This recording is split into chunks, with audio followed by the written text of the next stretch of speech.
Welcome back in, everybody, to Birds 365, a Wednesday edition here on Thanksgiving week. We're thankful for Mike Gill for joining the show today. Mike, welcome to the show, man. How you doing? Doing all right, boys. How are you? Good, Mike. First question, can you play edge rusher? Not anymore. The Eagles are throwing a bunch of darts, Mike Gill. How confident are you in bringing in a bunch of Charles Harris on waivers, Teron Jackson, O'Shawn Mathis, KJ Henry on the practice squad, working out Malik Reed?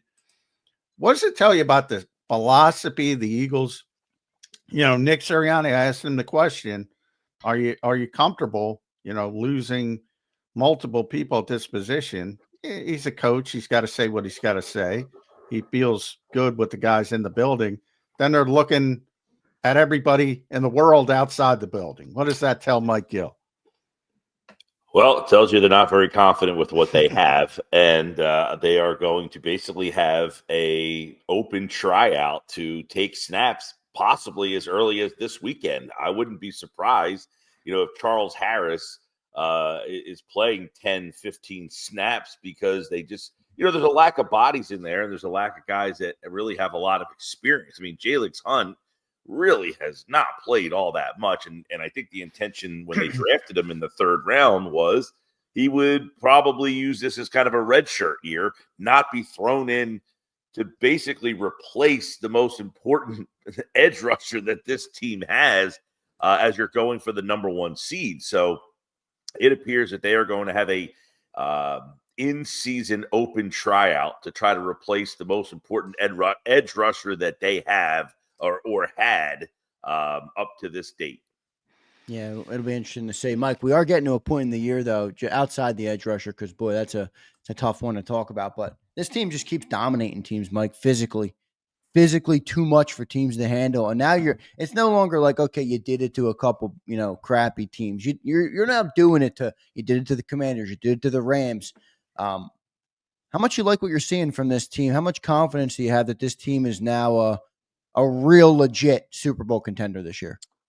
Well, it has to be considered a real legit one because there's not a lot of real legit ones. That's one of the things. The league just does not have, when you're trying to put your Power 5 top 5 rankings together, you're having tough time figuring out who's 4, who's 5, if you even like the top 3. I mean, Kansas City is a flimsy 3 that I think people are just giving them the benefit of the doubt right now because of their resume and who they are. But yeah, you have to like Philadelphia, the way that the rookies have grown and how fast they have made an impact. You get a rookie, sometimes they flash and it's like the inconsistency shows. These guys have been consistent almost week in and week out. Well, Mitchell just doesn't get beat. DeJean is a huge reason of why this thing all works, in my opinion, is because he tackles in a league that likes to throw the ball short, let guys catch the ball, make moves, get up the field. He tackles you. He'll let you catch the ball. But you saw Cooper Kupp. He had 8 catches for 60 yards. I mean, that's not the name of the game in today's NFL. You're trying to get big plays, and he's kind of getting 7 yards down the field. And I think Cooper's tackling ability has really changed the dynamics of the defense. Mitchell's ability to basically take somebody out of a game. And then, the linebackers. We always try to figure, what are the linebackers' roles in what makes this defense work or not work? You're seeing them not be a problem. You're not seeing a lot of missed tackles. You're going to get missed tackles, but they make the tackle. They pick their spots on when to kind of send some pressure. So it's all, and I would imagine the defense is going to continue to get better as they continue to get a better and better feel for each other and the communication. Last year, we saw such communication breakdowns in the secondary. There was a report out there that, some of the secondary members weren't even talking to the coordinators, and it was just a disaster. And you saw guys running free and open all over the place last year. Much better communication with the secondary and the linebacking units this year. So I would think the defense is only going to continue to get better, but that Brandon Graham loss, we'll see how big of an effect it has, because it was all working because they were in concert with what they had. Now you're throwing a new guy possibly into that mix. Right. And we'll see how big of an effect that has. Real quick, just to follow up, Mike, you brought up the 2 rookies. Boy, have they been good. Any fear of the rookie wall coming up? This is kind of the time of the year that happens. You saw it even happen last year a little bit with Jalen Carter. Any fears of that with the 2 rookies who are playing big right now? I mean, I guess you got to think about it. Yeah, I mean, these guys playing a lot of games. Although it feels like in college football, they're playing more and more games too. I mean, the season now is in college football. I think the national championship this year is almost the last week or the second week of January. Well, only if you're good, Mike. They play that long. That's true. The good teams are going to be playing more games than ever. But if you're just on a mediocre team, whatever, you're done. This is it. Your weekends, you're done. And then you have a bowl game, maybe if you get to bowl eligible, but this is it for college. So yeah, especially for Quinion, he did not play at a Power 5 school, so heck, he's playing on Sundays. He's probably used to be more playing on Tuesday or Wednesday and some action for him. But yeah, you got to think about it, obviously, with all these guys. But man, Quinion Mitchell has been. It's amazing when you say the other team has, Terry McLaurin, or they have CeeDee Lamb, and they have Jamar Chase, and you're kind of like, okay, well, let's see the matchup, as opposed to being completely like, that's a loss. They're going to carve you up. You're more interested in actually, okay, let's see these 2 guys. He's going to get his, but that has not happened with a lot of these guys. That's how good he's been. Yeah, that's how good the defense has been. And I mean, let's face it, they're a heavy zone team, so that helps. And I think, the communication is what has impressed me the most on the back 7. You mentioned they can get better. I don't know how they can get better, Mike. Can we expect better? This is the number 1 ranked defense. They're 7th against the run, 3rd against the pass, 6th in points per game, 3rd and 3rd down defense, 5th in red zone defense.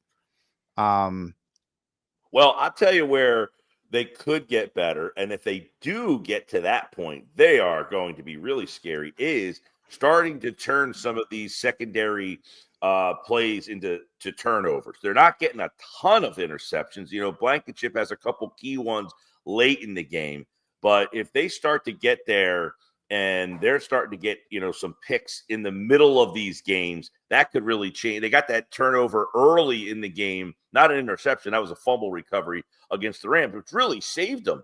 The Rams were going right down the field on them, and they get that turnover, which, by the way, good job by Nick Sirianni to challenge that because the officials didn't see it. And that really changed that game, because if the Rams go in and score there, the whole the feel of that game could be more of a shootout feel, and hey, we're now chasing you. Instead, you get that stop, and you end up getting 3 points on that drive. So if the Eagles secondary, though, that's one area where I wonder if there's more there that they can start, as the communication, and they get better feel, and they're even faster to some of these spots. Can that now equate to some more turnovers? I'm starting to think about this Eagles team. Like I always talk about margin of error all the time. The one issue you look at is the passing game, right? It's not what we expected. Now, the running game has picked up that slack. It's certainly better than anybody could have expected. Number 1 in the NFL. We talk about the defense being number 1. The rushing offense is number 1. Overall offense is number 3. But the passing offense is now down to number 25. They haven't needed it. You run 39 times a game, your pass numbers are going to drop. I mean, if you look at Jalen Hurts, he threw 22 times. He's had a game where he's thrown 20. I think multiple games where he's been right around 20, 22. Yeah, one where he threw 14. Yeah, one game say left. He's not even throwing for 200 yards in a game. But I guess the question is, like last week, what do you have, 182 or 172?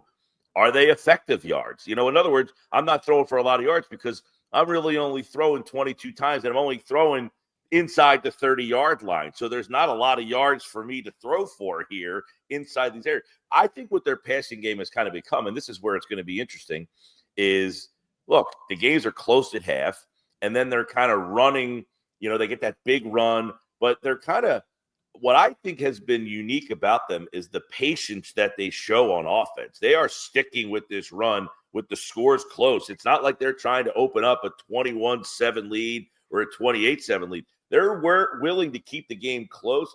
And then in that second half, they get that big play because they're just creeping that safety in to help with the run. And as soon as that safety gets a little too tight, that's when they get the one-on-one down the field. And it seems that AJ or Devontae are getting like a 30 or 40-yard touchdown catch or play almost every single week. And then they just kind of lull you back with the run, and then bang, they get you again.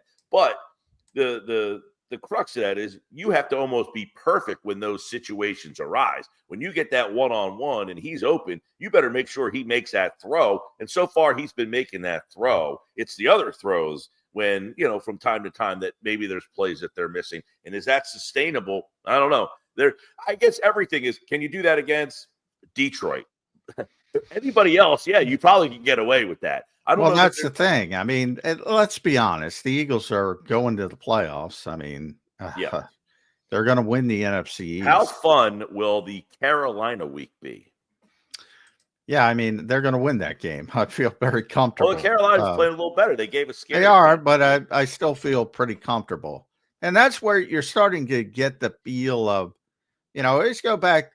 The last team, and there's a couple teams. I always bring up the greatest show on turf. Rams did it a different way, obviously, but they didn't care about turnovers. They just beat teams like a drum. Then there were the Jimmy Johnson Cowboys in a different way, more like the Eagles now. Run the football, run the football, run the football. People knew they were going to run the football. Didn't matter. Couldn't stop it. Are the Eagles at that level where it's not going to matter? Well, what it does is it shortens games and it wears you out. So it puts more pressure on the other team because the game is now shorter. They can't make mistakes. Yeah. And when they make a mistake, it is so confounding. And that the Eagles, when they capitalize, last week they got the turnover, they end up getting 3. Not a huge deal in that game. But as you said, if you think about how different that game is if the Rams scored. But by running the ball all game, it not only shortens the game, it just wears the other team out. And the margin of error for them on defense is tough to erase when they're getting beat up on all game long. When you are rushing the passer and don't have to tackle a guy running 20 miles an hour at you, you're staying a little bit more fresh, and you have the ability later on in the game to make a play. Sometimes those plays are just there to be made, but they're just not able to because they've had a rough day at the office. So when you have the personnel to do it, if you can be patient, and that's the thing with the Eagles, I think. We've always heard they want to throw. That Jeffrey Lurie they won a game, and he was mad because they didn't throw enough. The patience that they are showing to stay with this brand of football they're prospering from it now, and hopefully they stick with it. Mike, isn't the defense, I mean, when we think about this running game and this offense, I still give the most credit on the MVP on the team to the defense. Now I want you to listen to this stat. Saquon Barkley has 920 rushing yards in the second half of games this year. The only reason they're able to stick with that as a team that has struggled in the first half, and especially that first quarter, they haven't put a lot of points on the board. The only reason they've been able to stick with this is because the defense isn't giving up any points. You can't, if you're not scoring in the first quarter and the other team puts up 2 touchdowns, you're not getting to the second half and running for 920 yards with Saquon Barkley. Yeah. Now they've been able to do that, and that another, like yesterday or the Sunday night was another perfect example of that. The Commanders game was another perfect example of that. The defense just keeps shutting teams down, and I think to your point about sticking with the run game, that's what's allowed them to do that. Is how good the defense has been. Do you agree, or am I overreacting that they're really the MVP? I think the questions were bigger on defense entering the year than they were on offense. Right. So the surprise is more that the defense is better, and it's the fact that they're the number 1 defense. The defense last year was, 31, 32? They were awful. So to make that kind of change, we wondered, I remember talking about this, John, with you at training camp. Is Vic Fangio good enough to make this team go from the worst defense in the league to just middle of the pack? And would that be a big enough jump for them. They're not the middle of the pack. They're the best right now. Now, what metrics say you're the best? Is it yards per game? Is it points per game? Is it whatever you want to look at? Do they have the best personnel? I don't know, but I think we're at the point where you don't have a guy. We talked about the trade deadline. Maybe they could have added another edge rusher just for depth or whatever. But we talked about, Budda Baker. Okay, he's probably better than what they have, but they're really not looking to replace what they had. Linebacker. You might be able to get a guy better than what you have, but they weren't really looking to replace a guy. They don't really have a weak spot right now. Now, the Brandon Graham injury, I think, kind of reopens that conversation. But that's why I think the defense has been the bigger story, because you expected the offense. I think we expected the offense to be even better than what they are right now. But this is what, but the defense has just been such a key part of all this. And look, third down against the Rams. The Rams could not convert on third down in the game. That's a number that last year killed Philadelphia. Just keep drives going because they couldn't get off the field. So, yeah, I think the defense, because of the expectations coming in, has been the story. Yeah, and that was my whole assessment of the Eagles. If Vic Fangio can get a middle of the road on defense, they would be a very good team. He hasn't gotten the middle of the road. He's gotten them to be arguably the best defense in the NFL, which is an amazing story, an amazing turnaround.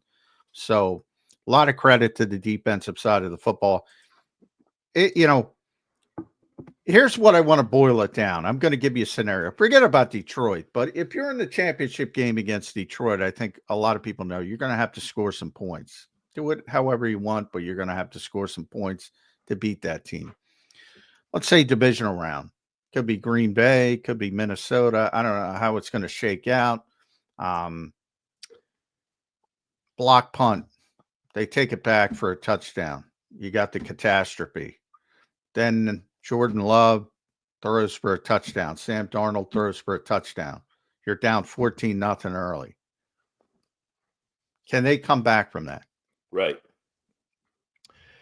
Yeah, that's the big thing is if they're down in a game, can they throw their way back? And I think conventional wisdom would say, look, you got Brown and Smith and Goddard. Yeah, you should be able to. We just haven't seen it. Are they working on that? Is that something, Jason Kelsey has a bite that he said on the New Heights podcast, last year when he was done playing. And Nick was taking some heat because of the 1-7 ending. And he said, look, Nick Sirianni is the best situational football coach I've ever been around.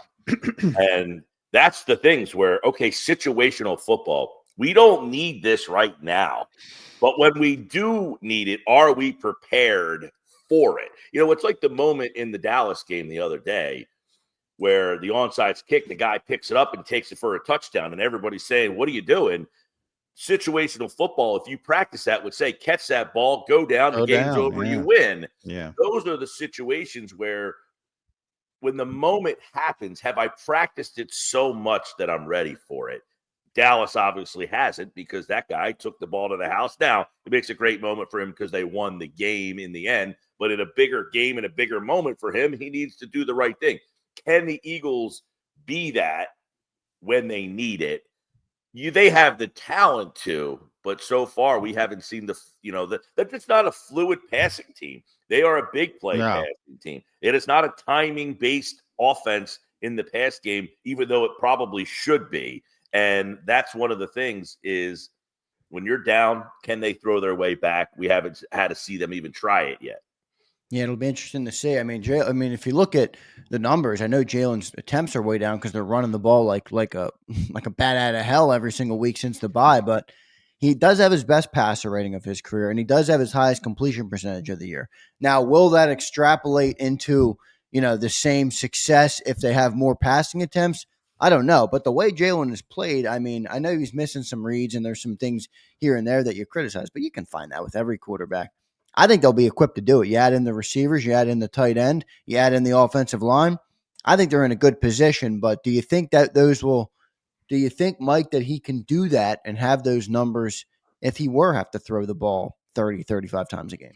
Well, yeah, I mean, we've seen him do it before. I mean, we keep forgetting sometimes how well Right. he played in 2022 I and that agree. they needed him to play in 2022. And quite frankly, the confounding part about this is it's almost perplexing at times that here's a guy on the biggest stage in the biggest game of his life. The moment was not too big for him. In fact, he was probably the best player on that field in the biggest game of his life. And here we are wondering whether or not he can make a 7-yard throw consistently to keep chains moving. And when you're down, can he get up on the ball quickly and find open receivers? We've seen this guy not only do it at an elite level. Where has that player gone? Is it a him that has changed? Is it the terminology? All that stuff. That is the wild part about this. We shouldn't be having questions about this. So why are we? Yeah, because you're right. But here's my concern with the passing game. As you mentioned, first of all, you can whatever you want to use. You can use the eye test. You can use the advanced statistics. Everything tells you they have not been efficient. Now, you're right about just raw yardage. Kind of explain it away by the Eagles are running the football a lot, so the raw yardage is down. Unfortunately, if you look at PFF and the film, they're 23rd in the passing game. That's based on film, not yardage. That's based on efficiency. What are you supposed to do? What are you supposed to accomplish? You want to go to DVOA, which is more advanced statistics, again, down in the 20s. Not efficient. It hasn't been efficient, except when they throw it to A.J. Brown. That's the problem. The efficiency isn't there. I think a lot of people say it is there, but it really isn't there. Yeah, I agree. No, so is the lack of efficiency a quarterback problem, a play design problem? Because as I go back to, we have seen Jalen Hurts be efficient and succeed in many of these moments that we're now having questions about. Yeah. Is it a play design thing, John? Mike? And John, you Me put with that tweet out on during the game. I wish somebody would love me like the Eagles love long me with play routes. design. Like the Eagles got to see Sean McVay, Mike. They got Yeah. to see Sean McVay, Eagles fans. Did that look creative to you, Mike? They're going to run that stupid flat pattern for the 15th time right now. Right. Does that look creative? Yeah, well, listen, a lot of it is, and this is why, sometimes, and I don't believe that you were at the game on Sunday, right? So you weren't in LA. When you get a chance to watch the game from the angle and the aerial that the media does, they can see more things happening. Yeah. And you're watching the game on TV, you don't get to see the patterns unless they kind of show you a replay. So that's where sometimes you're like, well, what were they running there? They only had 2 guys out in the pattern, or stuff like that you can see more. That's why it's a tough answer for someone like us. I'm not at the game. I can't see what the patterns are, who's open that he's missing, unless you go back and watch the all 22 and kind of get a chance to see all that stuff. So I guess the big thing, it's you have a guy who's done it. It's not like you're waiting for him to do it, and yet it's not happening at the level. Now, is it not happening at the level they want, so they had to get away from it? Or is Barkley just so good that they said, even though we're really good at that, we're even better at this? Yeah. And what are you going to do? Take the ball out of the guy who's on pace for 2,000 plus yards in an MVP season as a running back? I mean, it's a tough battle to be in, but John isn't wrong, and people aren't wrong when you say eventually you might have to beat a team through the air. Are you equipped to do it? I do think it's a fair question, but it's hard to take the ball out of Saquon's hands right now. It is. And that's why I brought up the Cowboys. If you can do it, do it. If you can do it all the way to the finish, by the way, do it. The Cowboys of the 90s, had Emmitt Smith. He became the all-time leading rusher in league history, not because he was the best running back, but because they just gave him the ball and they had a great offensive line. The best but they also had Michael Irvin on that team. Alvin Harper was a really good receiver. That's kind of my point. Yeah, they were run first, but they were efficient. They were able to find a balance of when to use Irvin, Harper, Novacek, but by still being a run-first team. And that's kind of where the Eagles seemingly are, is they're finding a balance between, look, they scored 37 points in the game the other night with no Smith. In any game that didn't have Brown or Smith in it this year, it's kind of been a disaster. So that was a big growing point in the game is, hey, here's a game with no Smith. We know they don't have a lot of depth at that position. Now, only one receiver caught the ball in that game other than Brown, and that was Dotson for one catch for 4 yards. So it wasn't pretty, but they found a way to score 37 points. 37 points in a game where Devontae Smith didn't play. Whereas if that happened in the past, it didn't go so well. I'd like to see a simple drag route for AJ Brown. I mean, I don't think I've seen him run one route that's 5 yards, nice 3 yards slant, past the line of scrimmage. nice little slant at least. But Yeah, hey, Atlantic City. Times.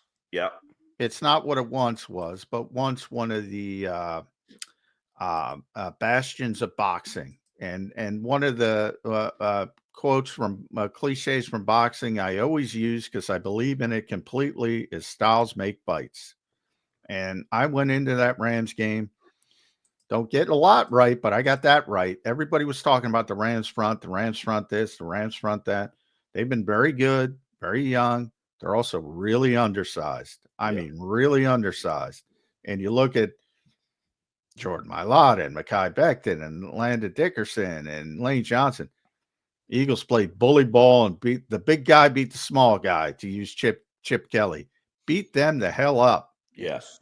Now, we saw that in the game out there last year, too, where they had Donald last year, but their edge rushers were smaller, quicker guys, and they were getting a lot of buzz early in the season.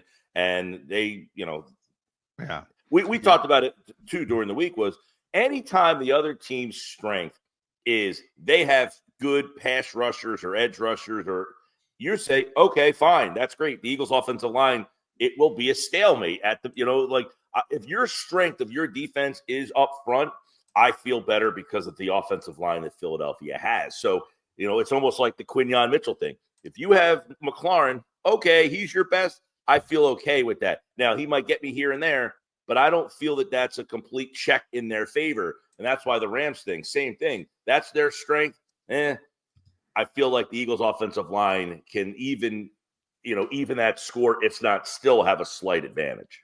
I agree with you, but here's and again, I always say you can't legislate injuries. So I'm going to bring up the catastrophe scenario. No, Eagles can't do anything about it. This team's I think we all agree, is a significant Super Bowl contender.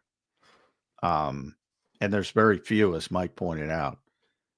If Saquon gets hurt, is this team done? They're certainly different. Then they would have to then make the change to see if situational football comes in. And have you practiced enough to say, if we can't rely on the run game as much as we are, because look, was their offense good last year? Saquon was not here. I know they had Swift, and he's probably, I don't know. I mean, if you put Gainwell and Will Shipley and split them, are they equivalent to what they had last year? And now you have an offense that's similar to the one last year. Now, I know that late in the year last year, that offense did struggle, but there were times where, that offense, I think last year's offense was a disappointment as well. I think a lot of people overhyped what they thought they were going to get from DeAndre Swift based on the fact that he crushed it the year before in that game and against the Lions, and people were like, "Oh, that guy ran for 200 yards." Well, that's always my concern. Like Saquon's coming off a 255-yard rushing game against that undersized front. That is the 9th best rushing performance in NFL history. All right, you can't count on that every week, even with Saquon Barkley. Well, it's like the year they won. Was it the year they won the Super Bowl? I think, or they played Denver.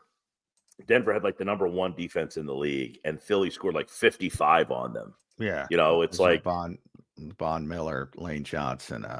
So it was like on that week when you played. So Barkley gets 255 against this rush defense. It's supposed to be something, and then you'll see the Rams like from here on out, the rush defense completely get gashed because everyone is going to say, well, I didn't realize how small they were up front. Maybe we should try running the ball on them. Yeah. Mike, big game this weekend, man. Ravens coming up. What's your Yeah, early this is early probably look? the biggest test of the season. Obviously, Baltimore's sometimes a little Jekyll and Hyde, but they're talent for talent wise, probably the best team on the schedule. Green Bay early in the season, I think Baltimore's better than them. They'll play Pittsburgh a couple weeks down the road. John and I had a little back and forth on this on my show yesterday. I agree with you. I think Baltimore, even though they lost to Pittsburgh, is the better team. So this is the best team you have on the schedule. They like to run the ball. We'll see how Philly's run defense holds up against them. And they're good at, their strength is stopping the run. Their defense, though, can be had. You can get big plays on this defense. That's not the same Ravens defense that they've been in the past. So it'll be a fun test. It's a 425 game, and it's going to be the biggest, most watched game of the year. Saquon Barkley on Friday was plus 6,000. When I was doing my show Monday, he was plus 600.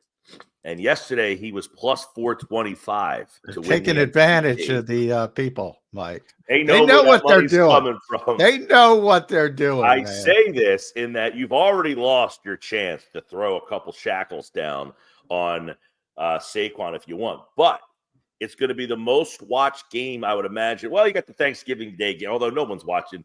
Who gets more viewers, Detroit or Dallas? That'll be an interesting battle. But you're going to get the most watched game on Sunday. Barkley against Jackson. They are 2-3 right now in the MVP race. If Barkley can put up a big game in the most watched game of the weekend against the other competitor, you could legitimately now say that Barkley has, I think he had one big game on prime time that put him into this conversation. But if he does and has another big game against Baltimore, that will keep him in the conversation probably to the finish line. At Mike Gill Show, make sure you follow Mike on the X platform. You see on YouTube at Mike Gill Show, 97.3 ESPN South Jersey, 2 to 6, the Sports Bash. Toughest question of all, Mike. And take out that you're in the Delaware Valley. More impressive tandem, Lamar Jackson and Derrick Henry, or Jalen Hurts and Saquon Barkley? It's a hard one. I'd have to go with the Baltimore duo just because I think the quarterback's more dynamic in the run game. If you were to say they're equal everywhere else, where's one separation? Jackson's more dynamic in the run game than Hurts is. I think the two running backs are different. He's more dynamic in the passing game too. By the way, he's got like 25. He's way more dynamic. Yes, he is. Significantly, that's why I go Lamar Jackson. Yeah. Significantly more in the run game, I think. Though, well, the running backs are just different. The running backs. It's eerie. The numbers. Barkley took the lead because he ran for 255 yards. So Barkley has 223 carries for 1,392 yards, 6.2 yards per carry, 10 touchdowns, 72-yard touchdown as longest. Henry's at 221 for 1,325, 6 yards per carry, 87 yard is his longest, 13 touchdowns. These are college numbers. It's crazy. They're college numbers. To get 6.5 yards a carry in the NFL is unheard of. Yeah, it's insane. And Lamar Jackson's over 3,000 passing yards too, with Lamar, 27 touchdowns to 3 picks. Look, don't waste your money. I don't know who's going to win the MVP, but it's going to be Lamar Jackson or Josh Allen. I hate it's a quarterback award. That's not an insult to say. Saquon's going to win Offensive Player of the Year. I'm telling you, John. I know you don't agree with me, but I think that people are going to vote for Barkley as long as his numbers are on the pace that they're on. The whole Giants story, the Hard Knocks, it's going to be like, that Joe Shane was an idiot. He also has the moments too. You need like MVP moments, like the backwards reverse, the 255 running game. He does have a couple moments in there. You guys are right, but boy, man, to do it, to continue, well, you can't continue at the pace he was on this week. It's not realistic. No, and we talked about this yesterday. What happens late in the year? You have Dallas and the Giants. Is the NFC East wrapped up? Are you not able to catch Detroit? So he might lose a game or two Yeah. late in the year because of it. But it'll all play out. But you had the numbers. What was he before this week? Before the he Rams was plus 6,000 on that's Friday. Where that's the real number. That's what I'm saying. I'm just saying that people want to win money. It's a quarterback award. Yeah, I don't even like it. Yeah. You should MVP. see the people texting in their tickets to my show. Guys who threw $5 back in August when he was plus 10,000. Guys who threw $50 back in August when he was plus 10,000. The payouts that these guys think they're getting sometime at the end of the year. Yeah. Well, I'll tell you what. You got to hope the Eagles beat Baltimore and Saquon has a big game. That's number one. Number two, you got to hope Josh Allen has a poor finish, and Lamar as well. That might be baked into Buffalo. Keep in mind too that AFC East is pretty much wrapped up. Are they in play for the number one seed? Yes, but things could change between. So Allen might lose a game or two. And don't sleep on Jared Goff if he goes off against Green Bay. And if they don't lose any more games, Jared Goff's going to be up there too. MVP should stand for most valuable passer. It pretty should. Much. It should. And, because the funny part is the MVP, Barkley, was plus 6,000, but somehow he's the favorite for Offensive Player of the Year. Yeah, well, it happens all the time. A couple of years ago, Jefferson won. They give Offensive Player of the Year more. That's a better indication. Well, if you're looking for the true MVP, it has to be Tua, because that team is the worst team in the league when he does not play. And when he plays, if he would play the whole year, there's no question they're a playoff team. They might even make the playoffs still. But without him, I agree. They are legitimately the worst team in the league. Yeah, they were bad. What are they? Well, and by the way, to be fair, if you want to make that definition, most valuable player, it should be the best quarterback. Because I say it all the time. You take those guys off the team. What are they? Right. You take Mahomes off Kansas City, even though his numbers aren't great this year. They're just a middle of the road roster. The rest of around I would have this argument because Ed Krause and I do our top 25 Eagles every year. Top 25 best pure football players. I talk it all the time. AJ was number one. He remains number one for me. Anyway, we do it every year. I argued back and forth with, I don't give a shit about most impactful because it's not compelling. Most impactful is Jalen Hurts every year. Right. Most impactful player on the New York Giants right now is Tommy DeVito. It doesn't matter if the quarterback's good or terrible. Right, because they touch the ball every single player is the quarterback. So that's not a compelling thing to me. That's baked in. That's the nature of the game. And that's the reality. And that's why most valuable is going to be the best quarterback. But best offensive player, that's what you should hone in on with Saquon Barkley. And I think he's 1-5 to win that. Yeah, he's going to win that. Mike, thanks for joining in, brother. We appreciate it. Happy Thanksgiving to you. Any pick on this game, Eagles-Ravens? I'm not going to make you give a score. It's too early for all that. But you think the Birds beat the Ravens this weekend? It's funny because the game's on the road, and it's going to be kind of chilly for the first time all year. They're going to be in a situation like that where it is going to be kind of chilly. But Nick Sirianni's teams, they've been good on the road, man. They have found ways to win on the road. Nick Sirianni's team's been good everywhere. Road, home. Yeah, that's true. But it's a short week for Baltimore. They had to play on Monday night. I don't know. I feel like Philadelphia's run game might be the difference in this game here. Kind of an ugly type of game, like 2017, 2013, somewhere in that range. I don't think there's a lot of scoring in this one. But feeling like the Eagles' defense is the difference with their run game. The formula works because this is the kind of team it can work on. Now, can their defense step up and get some stops? That'll be the biggest question here in this one. But I'm going to go with Philadelphia's defense kind of being the difference in this one because I think their defense is a little bit better than Baltimore. Not a little bit better than Baltimore's. Probably, I don't want to say significantly better than Baltimore's, but just a better defense. Baltimore's defense has been a disappointment. It has. It's not been great. Yeah. It has not been great. Yeah. So.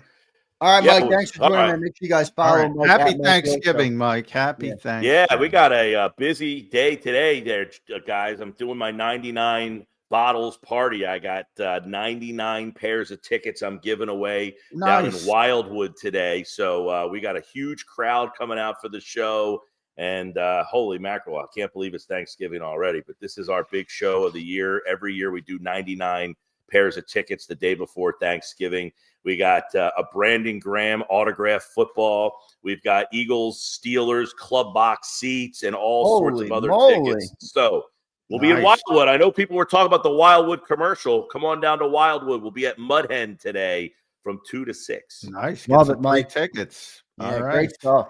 That's great stuff. You guys are doing that. Good stuff, Mike. Thanks for joining today, man. We'll talk to you again soon. All right, brother. See ya. Thanks, All Mike. right. Good stuff from Mike Gill there, joining us on Birds 365. Love talking to Mike Gill, who does a great job for us. He had some good takes there away from this team. John, I got a super chat we'll get before we get to the break, and then we'll talk to Brandon Lee Goutwin coming up in 14 minutes. A couple people, John, and I've gotten to get to this comment a couple times.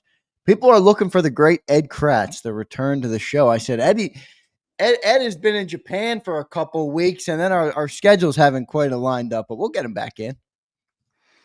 Yeah, Ed, his uncle's sick, so he's got some things he's dealing with. So yeah, and he was in Japan, but he'll be back. He'll be back. Good. Looking forward to it. Down. So, Ed'll be back. Just a matter of when, and I'll do my best to get him on as quickly as possible. Yeah, good stuff there. John, we got a super chat here from Rashid, and I'm going to echo this question. And it is a good question. Rashid says, hey, John, can you explain to me what you mean about the passing game? The QB is efficient with completing 70% of his passes. We're top 10 in receiving, and the QB has a high QBR. He also has a high passer rating. What do you mean? I think it's a fair question. Like, where is it that you're seeing that they're not efficient in the passing game? Well, if you look at the advanced numbers, and again, whatever you want to go, if you want to go EPA, if you want to go DVOA, if you want to go film with Pro Football Focus, it's all down in the 20s, and that's not where the Eagles should be with the talent. Is that just based on sheer number of reps, though, because they're not passing the ball? No, it's that's the point. That's what those numbers are more important. It does by pass play. It's not. I gotcha. It's not about the efficiency of the entire offense, just when they do pass it, how efficient they are. And you've seen, if you're going to be honest as an Eagles fan, you've seen a lot of meat left on the bone. You don't even need it, man. A lot of meat left on the bone. Early in the season, we talked about the Green Bay game. Now they were pretty poor the first 4 weeks. Part of that had to do with no AJ Brown for 3 games. But I think you've seen it, in Los Angeles. All right, yeah, when they throw it to AJ Brown, pretty efficient. When they don't, pretty inefficient. It hasn't been great, if you're being honest. Yeah, I mean, they've definitely left some meat on the bone, but we'll see. I'm still confident that when Jalen is asked to win the ball or to win the game through the air, I'm not sitting here like, oh, he can't do it. Have we seen? I'm not. I've already seen him do it. I know he can. Yeah, that's what I mean. You've said that. I'm not saying you didn't say that, but I do think there's a sentiment out there of people who are like, well, can Jalen do it? I'm like, I have kind of seen him do it. You do have 2 great receivers. I'm not going to sit here and say the team is doomed if somebody shuts down Saquon Barkley one day. I don't think they're doomed at all. No, I don't think they're doomed. In fact, I think it could be helpful in some ways to get it going, to get that, because there's no reason that's part of the reason there's a high standard here, and that is not necessarily a bad thing. It's better than having a low standard. There's a high standard with this team in the organization. Forget about outside the organization. In the organization, they have not lived up to their own standard in the passing game. Anybody who says they have, I don't think is being objective. Yeah, I'm not sure if they anticipated Saquon Barkley to be on pace for 2,000 plus yards. That's probably changed. And nobody did, and that's why I brought up the Cowboys, right. the 90s Cowboys. Look, if you can do it, if you can get through it all, do it. No reason to change until somebody proves that. And that's why this game is so important. If they could do it against Baltimore, because Baltimore, as we talked about the disappointment of them in on defense and the move away from Mike McDonald to a rookie defensive coordinator hasn't been great. It's sort of the opposite of what the Eagles did. Sean Desai wasn't a rookie, but a 1-year defensive coordinator, and now getting the veteran guy, and you see the difference. But Baltimore has a ton of talent on defense. That's why it's so perplexing. Yeah, it's weird. Especially in the secondary, but they're number 2 again in the run, defending the run, and number 31 defending the pass. That's sort of the opposite of the Eagles' offense, in that, well, teams have found it so easy to throw on them. Part of it is they don't run it on them. So part of that's baked into it when you just talk about raw yardage, and that's why those statistics aren't really that revealing at times. But if you just look at the talent Baltimore has, and we'll have to see, the first injury report will be out today. I don't know if Roquan Smith is going to play. He didn't play on Monday night. But, Matt Abuike is one of the best run defenders in football in the interior. Roquan Smith is one of the best linebackers in football, especially against the run. Yeah, Roquan's going to be key. If he's out, that's going to change. Yeah. I think that's going to be a big miss. They're really talented on defense. You go to the back, you got Marlon Humphrey and Kyle Hammond. They're really gifted on defense. They got good players. You could argue, and I've argued this, these are the 2 most talented rosters in the NFL. This is, if the Eagles can play the way they're playing against this team and win and beat them handily on the road, you might start talking about, all right, this is the Aikman, Smith, Urban Cowboys. Right. And you can do whatever you want, and everybody knows it, and they're not able to stop it. And you got Detroit to worry about, but that's pretty much it. But yeah, this is a big test. But I think anybody who says this passing game is, if they're happy with this passing game, is just being a fan, to be honest. Why would you be happy? It definitely hasn't been great. I just struggle with, like, how much do I put on that's just Saquon having a crazy year, and then also, the lesser reps. I'm not sure. I do see what you're saying, but I will say this about the Ravens game, and I want everybody to think about this. I said it on the afternoon show, but I'll say it again here. While this is a great test for the Eagles and the Ravens, and it's cool, it's going to be a fun game, and you got Lamar, who's arguably the MVP, and you got Saquon and Derrick Henry and all these great names and the All-Star game. I don't really care about beating the Ravens just to say we beat the Ravens. We already know we're a Super Bowl contender. Last year, John, we beat the Bills. We beat the Chiefs. We beat the Cowboys. We beat the Miami Dolphins, who scored 70 points in the game. And what did it get us? It didn't get us shit. So it doesn't I want to win because I'm with you. It doesn't. I want the first seed. That's it, though. I don't care about beating I want the first seed so that we can make Detroit come out of their little dome that they live inside in Detroit and say, "Okay, Jared Goff, come to Philly in January and beat us in the playoffs." Well, that's how much of a different game is it, though? If that NFC title game's in the dome at Ford Field or in Philly in the middle of January, that's a big switch for that line. Completely different. Yeah. And that's why they won it there, and that's why the Eagles won it here. I mean, having it here, in both Super Bowl runs was huge for the Eagles. I mean, it's tough to play here. It's tough to play there. Eagles fans aren't taking over Detroit. They're not. They couldn't take over Detroit when they were. Yeah, no. Detroit's got a good fan base, no doubt. Yeah. So yeah, I mean, that's big. That's what this game is about. If they lose this game, if you're not, and you brought up the number 1 seed, you don't want to lose that game from that perspective. But if you're not worried about the number 1 seed and you're just a normal playoff team, this is not a big loss at all. AFC team, who cares? It wouldn't be the end of the world. The only reason it's a big game is because they want the number 1 seed. And if you're going to get the number 1 seed, you got to keep winning, or you got to hope Chicago and Caleb Williams pulls a what out of his butt, and somebody upsets Detroit along the way. So that's the reason it's important not to beat the Baltimore Ravens. I Right. just think it's an interesting game because Baltimore's really gifted, and they haven't played up to their talent level. Yeah, they've lost a couple games they should have won. Oh my God, yeah. Yeah. There's no way they've already lost 4 games. There's no way this team should lose 4 games. Yeah, they lost to the Browns. I mean, they had a couple bad losses. There's no way they should lose to the Steelers. They always lose to the Steelers. Yeah.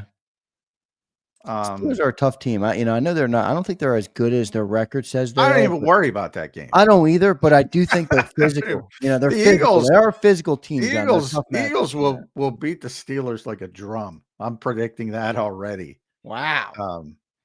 Yeah, I'm not even mildly concerned over that game. Here, they haven't won here since 1960 something. Number one, they don't come here a lot, but they never win here to begin with. They're a plucky, overachieving team. I don't see plucky, overachieving teams beating this Eagles team. I just don't.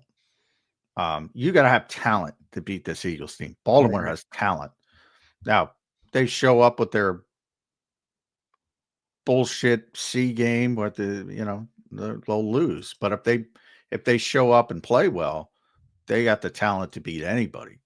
They got the talent to beat Kansas City, Detroit, Philadelphia, Buffalo, anybody. And that to me is the difference.